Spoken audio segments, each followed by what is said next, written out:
Bienvenidos todos ustedes, hermanos, el día de hoy. Vamos a entrar a la palabra del Señor en esta mañana, entrando a el capítulo 14 del libro de Marcos. Vamos a entrar en este capítulo 14 y vamos a estar viendo los primeros 9 versículos, hermanos. Entonces, Marcos capítulo 14, versículos 1 al 9. Y quisiera compartir con ustedes un mensaje titulado La devoción del verdadero amor. La devoción del verdadero amor.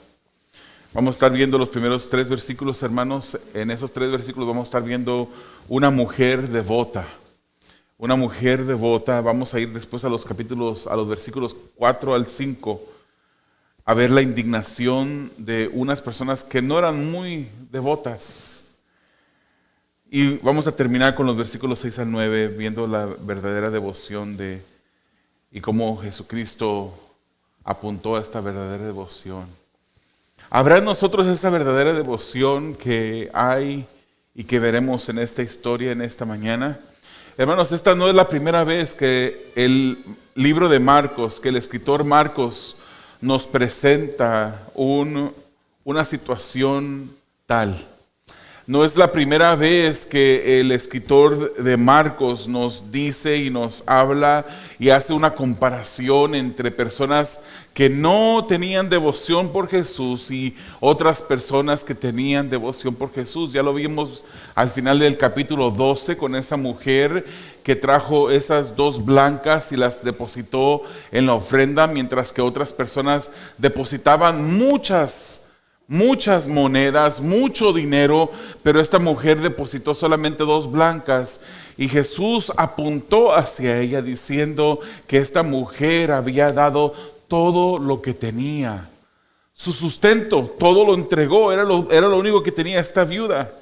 Lo entregó para el Señor, y el Señor ahí quiso que miráramos esa diferencia, ese contraste entre la devoción de esta mujer y otras. Hoy vamos a ver otro caso similar. Hermanos, las personas suelen notar cuando una persona se comporta de una manera diferente a la normalidad. Cuando una persona no está comportándose de una manera que usted está acostumbrado a ver que esa persona se comporta, usted rápidamente capta esa diferencia. Cuando alguien no se comporta al nivel de la expectativa de la sociedad, a las normas que la sociedad espera de las personas, se nota. Pero también cuando alguien sobrepasa las expectativas de las normas que la sociedad espera de personas, también se nota. Y no solamente se nota, muchas veces esas personas que sobrepasan esas normas de la expectativa de la sociedad son criticadas por la sociedad. Si un esposo, hermanos, que es amoroso y cuida de su esposa, la honra y le da prioridad a esa persona, a esa esposa, muchas personas automáticamente le llaman mandilón. Le dicen que es una persona que parece un delantal, porque trata y honra a su esposa de la manera como debería de honrarla, demostrando su amor a través de esa honra que le da a su esposa. Igualmente, hermanos, cuando una persona que se esmera por servir, por ejemplo, en una congregación como esta, una persona que se esmera por servir, por entregar su esfuerzo al servicio de sus hermanos dentro de la iglesia, hay veces que lo tachan de religioso, de lambiscón con el pastor, una persona que quiere hacerse notar. Es verdad que hay personas que hacen las cosas por deseo de ser vistos, de recibir un elogio, de recibir una palabra, que alguien lo note que estaba haciendo algo bueno, es verdad. Pero es necesario, hermanos, que cuando venimos al Señor y servimos al Señor, que nosotros sirvamos al Señor con un amor y una devoción que Él pueda aceptar. Es lamentable, hermanos, que hoy cuando damos a Dios somos escasos. Y no me refiero necesariamente, hermanos, a la ofrenda. La obediencia es solo lo suficiente. Hay veces que la obediencia es solo lo suficiente para calmar la conciencia. Nos alejamos de la línea de pecado lo suficiente, solo lo suficiente para calmar la conciencia. Pero hermanos, el amor a Dios ha de demostrarse solo de una manera que a Él le agrada, no a un nivel que sea suficientemente necesario, donde solamente estemos demostrando un amor que es tibio, que a veces es y que a veces no es, el compromiso inconstante, el mínimo posible, no es lo que Dios quiere de nosotros. El Señor quiere y demanda que le entreguemos todo a Él. Veamos los primeros 3 versículos, hermanos, en esta mañana de Marcos capítulo 14 y miramos el amor de una mujer devota. Dice las Escrituras, faltaban 2 días para la Pascua y para la fiesta de los panes sin levadura. Y con engaño los principales sacerdotes y los escribas buscaban cómo prender y matar a Jesús. Versículo 2. Pero decían, no durante la fiesta, no sea que haya un tumulto del pueblo.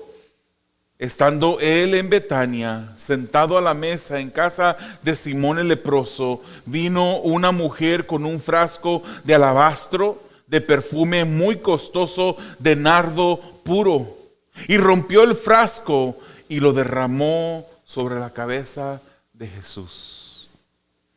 Hermanos, la devoción es algo que muchas veces encontramos en muchos lugares, menos en los lugares correctos. Hoy en día, hermanos, encontramos la devoción en las sectas. Hay diferentes sectas que muchas veces ponen en vergüenza nuestra devoción. Aunque su devoción está mal dirigida, está en dirección equivocada, y no nos da temor de decir y de mencionarlo. Por ejemplo, hay testigos de Jehová que religiosamente todos los días, los sábados se levantan por la mañana y van a tocar puertas para predicar falsedad, para predicar cosas que la Biblia no nos enseña. Ellos tienen un fervor religioso por hacer lo que hacen.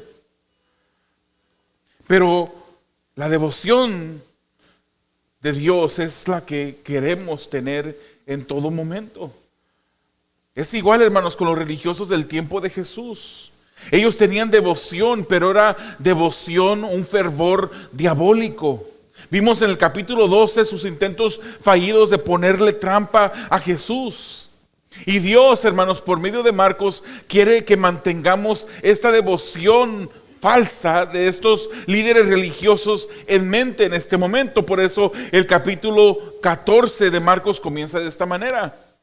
Aquí somos recordados que se acercaba la Pascua y los sacerdotes y los escribas seguían con su esfuerzo de buscar cómo arrestar y matar a Jesús.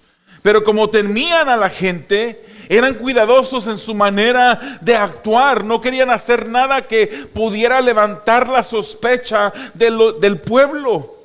Hermanos, creo que es la intención de Dios que recordemos esto, porque está por presentarnos un ejemplo de devoción real para hacer un contraste entre estos religiosos que buscaban la muerte de Jesús y esta mujer que veremos en este pasaje.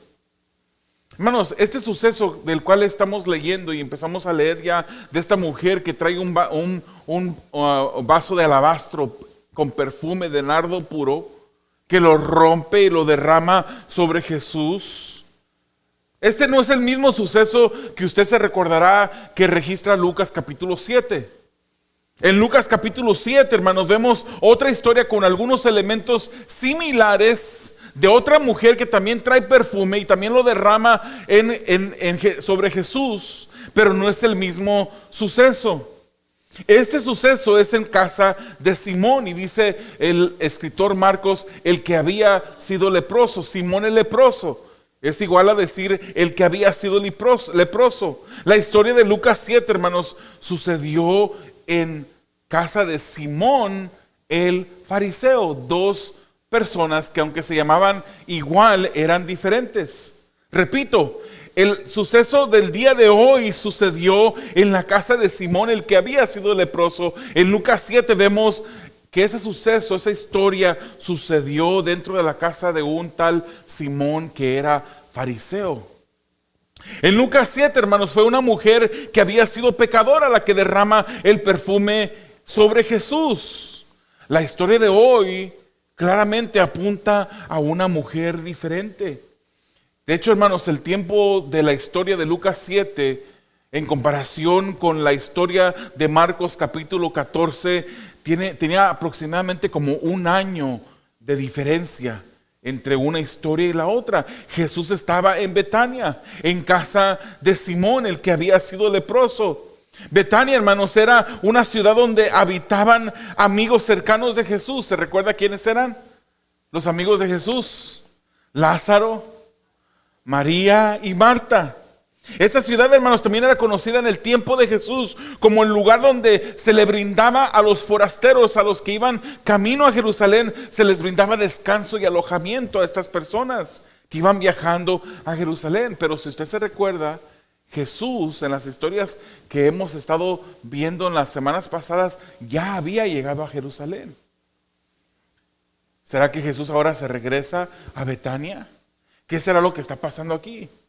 Hermanos, al parecer, el relato del día de hoy de Marcos capítulo 14 no está en el orden cronológico en el libro de Marcos y también en el libro de Mateo, sino que más bien esos autores nos regresan el tiempo atrás a un momento antes de que Jesús llegara a Jerusalén, para que luego poder hacer ese contraste entre esta mujer y los líderes que buscaban matar a Jesús. Al parecer, el relato de hoy es presentado por Mateo y Marcos fuera de su orden cronológico, y esto lo hace para hacer esta comparación. Hermanos, creo que la historia de hoy en Marcos 14 es la misma de Mateo 26, de hecho estoy seguro que de eso. Pero también creo que es la misma historia que miramos en el libro de Juan capítulo 12. Creo que esta historia es la misma, aunque pareciera que en comparación Mateo y Marcos, comparándolos con la historia de Juan 12, pareciera que son historias diferentes. Pero examinemos el texto por un momento.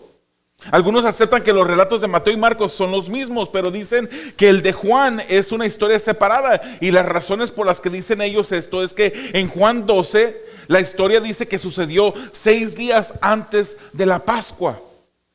O sea, porque Juan, hermanos, nos está ahí en ese momento dando la historia en su orden cronológico, mientras que Marcos y Mateo parecen indicar que la historia sucede solamente 2 días antes de la Pascua. Entonces, si vemos esos dos, o las diferencias entre esos días, Mateo y Marcos dicen 2 días, mientras que Juan dice 6 días, entonces estamos diciendo, pues parece que son historias diferentes. Dicen las personas que dicen que Juan 12 es una historia diferente, dicen que un suceso ocurre en la casa de Simón y el otro ocurre en la casa de Marta y María, que es un relato en donde se ungen los pies de Jesús y en el otro se unge la cabeza de Jesús. Pero si examinamos estos textos, hermanos, no hay nada que nos evite pensar y saber que Marta podría estar también, como servía dentro de su casa, podría estar también sirviendo dentro de una casa que no era de ella, como la casa de Simón, el que había sido leproso. También el que un evangelista apunte al derramamiento del perfume en los pies de Jesús y el otro evangelista apunte sobre el derramamiento del perfume sobre la cabeza, no significa que son historias diferentes, simplemente están apuntando a hechos diferentes dentro de la misma historia. De nuevo, hermanos, yo creo que el que Mateo y Marcos están haciendo una comparación paradigmática, una comparación de contraste entre una cosa y otra. Usaron de esta forma o una estrategia literaria para hacer este contraste, hermanos. El pasaje anterior a mencionarse esta mujer, en los versículos 1 y 2 menciona que estaban a 2 días antes de la Pascua. Pero no se menciona cuántos días antes de la Pascua sucede este suceso en donde Jesús estaba en Betania, en casa de Simón el leproso. No se dice. El que veamos que eran 2 días antes, cuando esos religiosos conspiraban en contra de Jesús, no quiere decir que este suceso que continúa después sucedió también. Creo que los autores Mateo y Marcos nos están llevando atrás, al tiempo, recordando lo que pasó cuando Jesús pasaba por Betania y llegó a la casa de Simón, el que era leproso. Y en esta historia, hermanos, vemos las actitudes y la indevoción que se registra alrededor del acto de esta mujer, que se contrasta grandemente con la devoción de la mujer y esa indevoción de los religiosos. Aquí sucede un acto, hermanos, que fue criticado porque esta mujer sobrepasó las expectativas de las normas que la sociedad esperaba de las personas. Una mujer se acerca con un frasco de alabastro lleno de perfume, y este perfume, hermanos, no era un perfume de los que se pueden encontrar en las calles de Los Ángeles, que te dicen que son perfumes verdaderos y no son. Estos no son perfumes, hermano. Este no era un perfume barato, este era un perfume muy caro. Y esta mujer derrama sobre la sobre la cabeza de Jesús el perfume mientras él estaba sentado a la mesa. ¿A cuántos de nosotros nos han regalado perfumes? Yo creo que el perfume es uno de esos regalos que son muy comunes, ¿verdad? Yo creo que todos ustedes podrían levantar la mano en esta mañana y decir: a mí me han regalado un perfume en el pasado.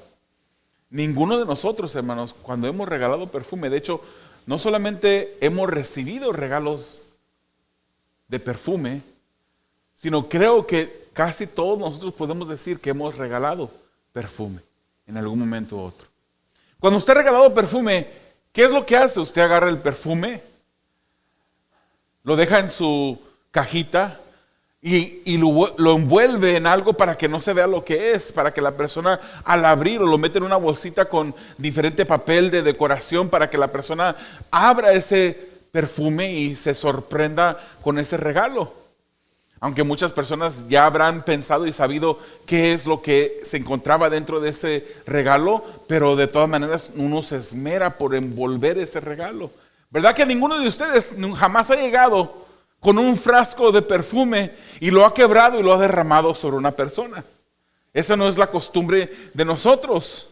Si esto pasara, hermanos, no sería aceptado con mucha gratitud, y posiblemente a la persona que usted le hiciera eso se enojaría porque usted le derrama todo el perfume sobre su cabeza. ¿Qué cosa tan rara hace esta mujer? Qué cosa tan rara incluso en el tiempo de Jesús. Pero esto, hermanos, en realidad no era raro. Esto fue un acto muy significativo de una mujer que amaba a Jesús. Hermanos, ya Jesús había anunciado a sus discípulos 3 veces, en 3 ocasiones, que Él iba a ser entregado, que Él iba a morir, que Él iba a sufrir y iba a morir, pero que al tercer día iba a resucitar. Pero los discípulos parecen no haber escuchado, parece que no entendieron lo que Jesús estaba diciendo. Para ellos era imposible poder entender cómo el Mesías, el que había venido a rescatar al pueblo judío, pudiese pasar por una muerte tal como Jesús la explicaba. Hermano, yo me imagino que esta mujer sí sabía. Es posible que a ella llegó la historia, es posible que ella escuchó estas palabras del Señor Jesucristo, y esta mujer sabía que Jesús moriría. Y en este tiempo, hermanos, de Jesús, el ungir el cuerpo de una persona, aunque en este caso una persona, el cuerpo ya muerto de un ser amado, era un acto de amor, era un acto de reverencia y respeto para preparar el cuerpo para la sepultura. Jesús, hermanos, sería crucificado en viernes. Su cuerpo, hermanos, no alcanzarían a ungirlo antes de llevarlo a las sepulturas. Recuérdese usted que los judíos tenían la costumbre que, oscureciéndose el sol, se terminaba y comenzaba el día de reposo, y ya a partir de ese momento no hacían ellos Entonces no hubo tiempo para ungir el cuerpo de Jesús. De hecho, si usted se recuerda, muy temprano en la mañana del domingo de resurrección, hermanos, ese domingo glorioso cuando Jesucristo salió de la tumba, esas mujeres iban camino al sepulcro. Porque la intención de esas mujeres que iban en camino al sepulcro era ungir el cuerpo de Jesús. Aunque cuando llegaron a ese lugar ya no encontraron el cuerpo allí en ese sepulcro. Esta mujer, hermanos, ungió al Maestro antes de que muriera Jesucristo. Lo ungió antes, como si hubiese sabido que no podría haberlo hecho después. Ella derramó un regalo costoso, un frasco hecho de alabastro, un material fuerte como el mármol, pero lo quebró.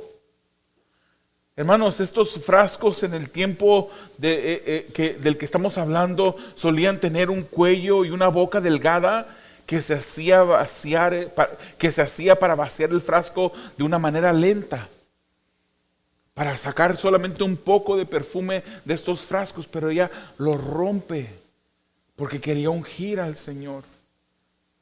¿Cuál es el frasco de perfume más caro que le han regalado a ustedes? Hay una hermana que trabaja aquí dentro de un lugar que venden perfumes carísimos y seguramente ella podrá darnos algunos precios de cuáles son los perfumes más caros. Buscando en el internet, hermanos, yo encontré que el perfume más costoso el día de hoy cuesta $228,000 por una botella de 30 mililitros. ¿Alguna vez le han regalado un frasco así? $228,000 por botella de 30 mililitros. Pero pues esta botella que encontré era una botella de oro incrustada de 2,700 diamantes, 183 zafiros amarillos y otras piedras. Esta mujer, hermanos, le entregó al Señor Jesucristo algo carísimo, algo de alto valor. Le entregó al Señor Jesús algo que le costó. Algo que le costó. Marcos nos dice que el perfume era de nardo puro. Hermanos, el nardo puro era un aceite fuerte y distintivo de una raíz, de una planta que solamente se encuentra en el Himalaya. Ella lo entrega porque lo rompe para poderlo derramar completamente. Esto no sé para usted, pero esto me da a mí un mensaje de una entrega total que esta mujer hace, de un sacrificio que le costó a ella. El precio de este equivalía al salario de un año de trabajo, hermanos. Un año de trabajo. Un año de trabajo le costó este perfume. Juan nos dice que mientras que Marta servía, María fue la que derrama 300 gramos de perfume. Judas menciona que era un año de trabajo. María quería mostrar y definir su amor por el Señor Jesús. Y lo quería hacer de la mejor manera que podía hacerlo. Entregando todo, hermano. Se cree que este perfume que ella tenía posiblemente era la herencia familiar. Posiblemente lo único de valor que ella tenía, pero lo entregó todo. Porque ella tenía devoción, tenía reverencia, tenía respeto, adoración, veneración, honor, admiración, respeto por Dios, por Jesucristo, el Hijo de Dios. Porque amaba a Jesús. Juan también nos dice que derramó perfume sobre sus pies y secó con sus cabellos los pies, y la casa se llenó de esa fragancia. ¿Cuánto llena el corazón de Dios lo que tú le entregas diariamente? ¿Cuánto llena el corazón de Dios la fragancia de que sale de tu corazón, de la devoción que hay en tu corazón? La devoción por Jesús de la mujer no fue desmedida, hermanos, sino un ejemplo de su amor por Él. Y Juan nos dice que estaban a la mesa en una cena que estaban haciendo en honor por Jesús. Pero parece ser que la única mujer que estaba en ese lugar que verdaderamente honraba y tenía honor por Jesús era ella. Porque ella no fue exaltada por las demás personas, no fue admirada ni elogiada por las demás personas, sino que ella fue criticada por lo que hizo a Jesús. El amor que ella tenía no exaltaba la fuente que era ella, sino que exaltaba el objeto que era Jesús. Hoy en día, hermanos, cuando vamos a regalar algo, siempre pensamos en cuánto vamos a regalar. ¿Cuánto es lo que vamos a gastar en algún regalo específico? En vez de regalamos no a la medida de lo que creemos que la persona se merece, sino que regalamos pensando en qué impresión de nosotros resultará por lo que vamos a regalar. Cuando venimos al Señor, hermanos, le entregamos a Él todos los días nuestra devoción. ¿Le entregamos a Él solamente lo suficiente para calmar nuestra conciencia o en verdad le hemos entregado todo de nuestras vidas al que lo merece? ¿Cuánto se merece Dios? ¿Se merece solamente un minuto del día? ¿Se merece una hora? ¿Se merece la mitad del día? ¿O se merece toda nuestra atención? ¿Cuánto se merece Dios? Debemos tener devoción por Jesús, hermanos, como la mujer que derramó el perfume sobre Él. Jesús se lo merece todo. Necesitamos entregarnos totalmente a Él. Vayamos a los versículos 4 y 5. Pero algunos estaban indignados, dice, y se decían unos a otros: ¿para qué se ha hecho este desperdicio de perfume? Porque este perfume podía haberse vendido por más de 300 denarios y el dinero dado a los pobres. Y fíjese lo que dice: y la reprendían. Esas personas que estaban presentes reprendían a la mujer por haber hecho esto. Esta fue una indignación de aquellas personas que no tenían devoción por Dios, la indignación de los indevotos. Hermanos, la desaprobación, la crítica y murmuración no tardó en aparecer. Los presentes habían visto el acto de esta mujer como un desperdicio. Y esta crítica de estas personas apuntando a este acto como un desperdicio solamente apuntaba al estado del corazón de estas personas. Ellos no creían que Jesús se merecía tanto. Ellos creían que Jesús no se merecía tanto como esta mujer estaba dispuesta a entregar. Y los discípulos se enojaron con María, murmuraron de ella, la reprendieron con severidad. Pensaron que ellos podían haber hecho una mejor decisión que esta mujer y dijeron: esto podía haberse vendido y darse a los pobres. Se mostraron hipócritas. Juan nos dice que el líder de este desacuerdo fue Judas. Y él no estaba de acuerdo con esta acción de esta mujer, porque dice Juan que Judas era un ladrón que sacaba de la bolsa del dinero.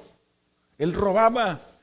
Él pensó en esos 300 denarios en la cual pudiese haberse vendido este perfume, porque quería esos 300 denarios dentro de la bolsa donde él entraba y sacaba dinero para su beneficio propio. La falta de devoción por Jesús, hermanos, se dio a notar abiertamente. Nadie ni siquiera lo escondió. Al criticar el hecho de esta mujer, todos esos criticones dieron a entender lo que había en su corazón. Ese es el contraste que yo creo Marcos y Mateo también quieren hacer. No solamente un contraste entre esta mujer y los líderes religiosos que buscaban matar a Jesús, sino también esta mujer y cómo se contrasta ella con los mismos discípulos de Jesús. En el pasaje anterior, los líderes tramaban cómo arrestar a Jesús para matarle. En el pasaje posterior, hermanos, después de este pasaje que estamos leyendo este día, vamos a ver cómo Judas se pone de acuerdo para traicionar a Jesús. Aquí estamos viendo, hermanos, que muchas personas que andan alrededor de Jesús y que andaban cerca de Él, ni siquiera lo honraban. En la misma historia desaprueban los mismos discípulos de este desperdicio que ellos así lo catalogan. Hermanos, ¿cuál es el nivel de devoción que tenemos nosotros por Jesús? ¿Cuál es ese nivel? ¿Daríamos todo por Él como lo hizo esta mujer? ¿Cómo se contrasta el nivel de devoción y amor de esta mujer con el nuestro? Pues tendríamos que agachar la cabeza de vergüenza cuando comparáramos nuestra devoción con la devoción de esta mujer. ¿Acaso tenemos la indevoción de los indevotos o tenemos la devoción de esta mujer? Hermanos, la indevoción es grave delante de Dios. A Dios no le gustan las personas que no demuestran su amor por Él. Él quiere, Él demanda el amor nuestro para con Él. Y Él reprocha, hermanos, la indevoción en las Escrituras. Este pasaje que estamos a punto de leer, hermanos, es un reproche hacia los líderes, pero en aplicación podemos aplicarlo para todas las personas. Malaquías capítulo 1, versículo 6. Dice, el hijo honra a su padre. Esas son palabras de Dios por medio del profeta Malaquías. El hijo honra a su padre y el siervo a su señor. Pues si yo soy padre, ¿dónde está mi honor? Y si yo soy señor, ¿dónde está mi temor? Dice el Señor de los ejércitos a ustedes sacerdotes que desprecian mi nombre. Pero ustedes dicen, ¿en qué hemos despreciado tu nombre? En que ustedes ofrecen pan inmundo sobre mi altar. Y ustedes preguntan, ¿en qué te hemos deshonrado? En que dicen, la mesa del Señor es despreciable. Y cuando presentan un animal ciego para el sacrificio, ¿no es eso malo? Y cuando presentan el cojo y el enfermo, ¿no es eso malo? ¿Por qué no lo ofreces a tu gobernador? ¿Se agradaría de ti o te recibiría con benignidad? Dice el Señor de los ejércitos. Ahora pues, ¿no pedirán ustedes el favor de Dios para que se apiade de nosotros? Con tal ofrenda de su parte los recibirá Él con benignidad, dice el Señor de los ejércitos. Oh, dice el versículo 10, si hubiera entre ustedes quien cerrara las puertas para que no encendieran mi altar en vano. No me complazco en ustedes, dice el Señor de los ejércitos, ni de su mano aceptaré ofrenda. Maldito sea el engañador que tiene un macho en su rebaño y lo promete, pero sacrifica un animal dañado al Señor. Porque yo soy el gran rey, dice el Señor de los ejércitos, y mi nombre es temido entre las naciones. Usted podrá pensar, pero nosotros ya no vivimos en el tiempo del Antiguo Testamento. Ya no traemos animales a sacrificar en el templo para alabar a Dios de esa manera. En ese tiempo, hermanos, habían quienes, a pesar de lo que la ley decía que cuando un animal se traía al templo para ser sacrificado, tenía que ser sin defecto. De hecho, el sacerdote lo examinaba, que no le faltara un ojo, que no estuviera chueco, que no estuviera manchado, que no estuviera enfermo, porque al Señor se le daba lo mejor. Pero el culto a Dios en este tiempo de Malaquías se había descuidado. El culto a Dios se había despreciado de tal manera que ahora el Señor les reclama a estas personas porque traían y sacrificaban animales cojos y enfermos. Y ellos se preguntaban, ¿en qué te hemos faltado? Y Dios mismo pregunta a través del profeta Malaquías y les pregunta, ¿acaso esos animales que tú llevas al templo para ofrecerme a mí, se los ofrecerías tú al gobernador? Hermanos, Si un alto funcionario de el gobierno llegara hoy día a nuestra casa, ¿qué haríamos? Sacaríamos nuestra mejor vajilla, limpiaríamos la casa, nos pondríamos el mejor vestido para recibir a esa persona. No nos levantaríamos con pijamas, con lagañas en los ojos, los dientes sin lavar. No mandaríamos a nuestro hijo que le dijera, después te atiendo. No, no sería ese el trato para un gobernador. El Señor es el Señor que está sentado en el trono. Cantábamos hace unos instantes. Al que está sentado en el trono. A Él debemos de darle lo mejor de nuestras vidas. Lo mejor, hermanos. Él merece lo mejor. Porque yo soy el gran rey, dice el Señor de los ejércitos. Mi nombre es temido entre las naciones. Que el nombre del Señor sea temido en nosotros también. Dios se merece lo mejor de nosotros. ¿Lo estamos dando? ¿Estamos dando lo mejor a Dios?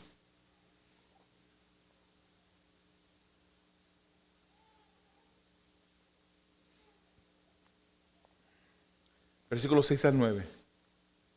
El reconocimiento de una verdadera devoción. Después que estos hombres criticaron a esta mujer y murmuraron en contra de ella, fíjese lo que dice Jesús. Pero Jesús dijo, déjenla. ¿Por qué la molestan? Buena obra ha hecho para mí. Porque a los pobres siempre los tendrán con ustedes y cuando quieran les podrán hacer bien. Pero a mí no siempre me tendrán. Ella ha hecho lo que ha podido, se ha anticipado a ungir mi cuerpo para la sepultura. Y en verdad les digo que en donde quiera que el evangelio se predique en el mundo entero, también se hablará de lo que ésta ha hecho para memoria suya. Gloria al Señor. Jesús reconoció la sinceridad de la devoción de esta mujer. Y la la defendió. Él llama a su obra algo hermoso. Él reconoce que esta mujer estaba preparando su cuerpo para la sepultura. Jesús no subestima la necesidad de los pobres aquí, hermanos. Sino más bien Él dice, los pobres siempre estarán entre ustedes. Hoy en día no es difícil salir a la calle y mirar a personas que están por decisiones propias, a veces por situaciones diferentes, en situaciones precarias. Él dice, los pobres siempre los tendrán, pero yo no siempre estaré aquí. El tiempo era limitado para Jesús en la tierra. Hermanos, el tiempo para nosotros también es limitado. ¿Cuánto hace que tenías 15 años? Y pareciera que fuera ayer.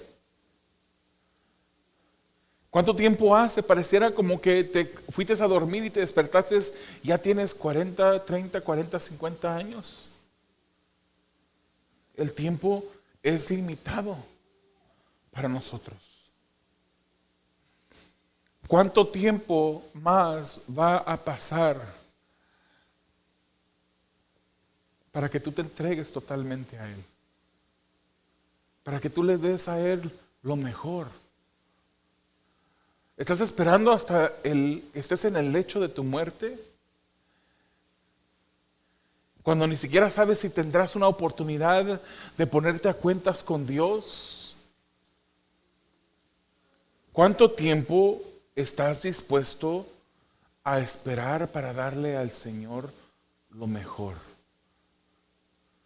¿Cuánto tiempo está Dios dispuesto a esperar que tú le des a Él lo mejor?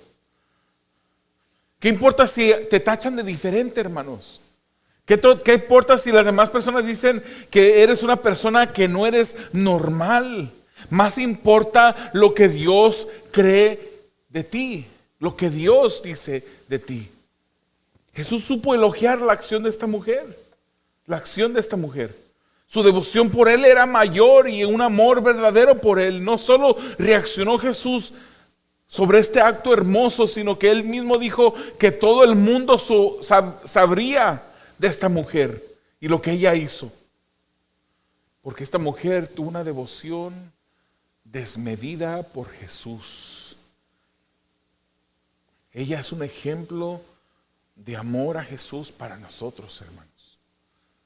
Nuestra devoción por Jesús debe identificar un amor profundo por Él. Debe de estar basado en amor por Él. Si no, no es devoción válida. ¿Cuál es el nivel de devoción que tenemos por Jesús? ¿Cómo se contrasta el nivel de devoción y amor de esta mujer con el de nosotros? Las obras, hermanos, son un indicativo de nuestra devoción por Dios. Pero deben de ser basadas en amor por Él, no basadas en ningún otro motivo alterno. No para ser reconocidos por el hombre, sino que nuestra devoción debe de ser para Dios algo que agrade a Dios. Hacemos lo que hacemos principalmente por amor a Él, principalmente. Él se dio totalmente por nosotros, hermanos.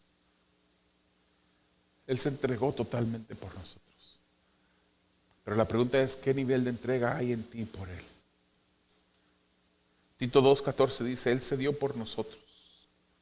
Él se dio por nosotros para redimirnos de toda iniquidad y purificar para sí un pueblo para posesión suya, celoso de buenas obras. Te voy a invitar a que cierres tus ojos, que inclines tu rostro en esta mañana y que dejes que el Espíritu Santo en este momento examine tu corazón y tu mente. ¿Qué es lo que estás pensando en este momento? ¿Cuál es el estado de tu corazón en este momento? ¿Hay pensamientos, hay sentimientos, hay devoción que le agrade a Dios? ¿Devoción por Dios? ¿Qué nivel de devoción tenemos por Jesús? Querido amigo que me escuchas, ¿quién es tu devoción? ¿Por qué te levantas todas las mañanas? ¿Te levantas solamente para ir al trabajo, para estar en el celular? ¿Para quién estás viviendo tú? Vendrá un día en el futuro no muy lejano, en la que la palabra del Señor nos dice que los que son sus hijos serán puestos a su diestra y separará a aquellos que no son sus hijos. Y aquellos que no son sus hijos serán lanzados al lago de fuego.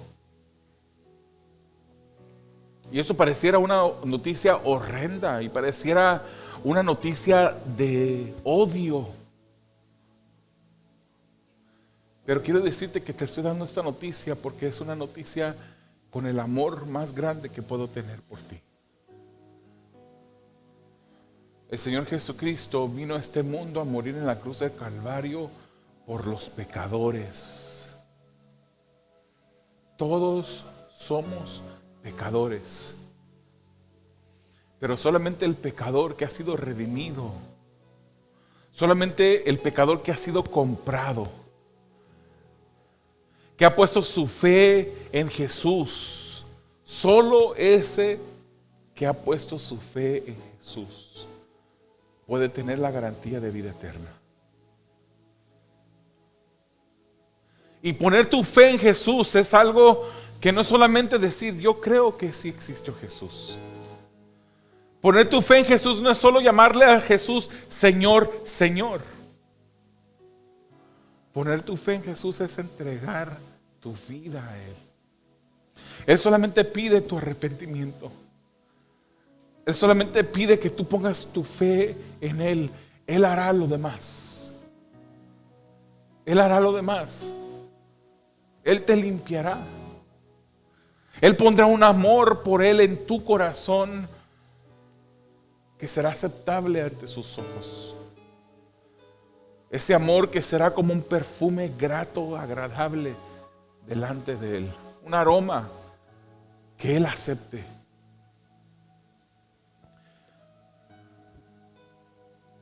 Si el Señor Jesús estuviese aquí presencialmente en este momento, si viéramos su cuerpo caminar por estas bancas, por estas sillas, y se acercara a cada uno de nosotros a oler lo que hay en nuestras vidas, ¿olería un aroma que es grato para Él? Amado Señor, estamos delante de ti. Y tú eres ese Dios que conoce, Señor, los corazones, conoce la mente, conoce todo de nosotros, Señor.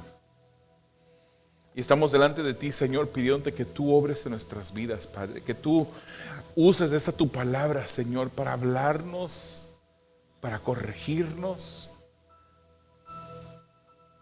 Ayúdanos, Señor, a ver aquellas cosas que hay en nuestras vidas aún, Señor, que no te agradan, Padre, que identifican una entrega parcial de nuestras vidas a ti. Y permite, Señor, que podamos entregarnos enteramente a ti. Señor, permite, Padre, que aquellas personas que no te conocen puedan llegar a un conocimiento tuyo en fe, en arrepentimiento. Que tu Santo Espíritu, Señor, quite la venda, que dé vida, Señor, donde hay muerte. Para tu gloria y para tu honra lo pedimos, Señor. En el nombre de Jesús.